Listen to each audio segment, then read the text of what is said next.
చూడు ఎంత నీట్ గా ఉందో రాడు. ఊరుకో వచ్చినల్లే ఆయన గోపన్న కోపంగా వస్తున్నాడు.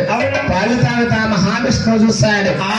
వచ్చేదేవరు ఆవిడ పాలిస్తుందని ఆవిడ కొడ్డానికి వస్తున్నాడా? ఆవిడ గాని కాపాడకపోతే పాలు తాగిన పాపాత్మునవుతాను.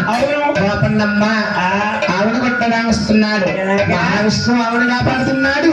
గడ్డారా గొడ్డాలే పెట్టుకుంటున్నాడా?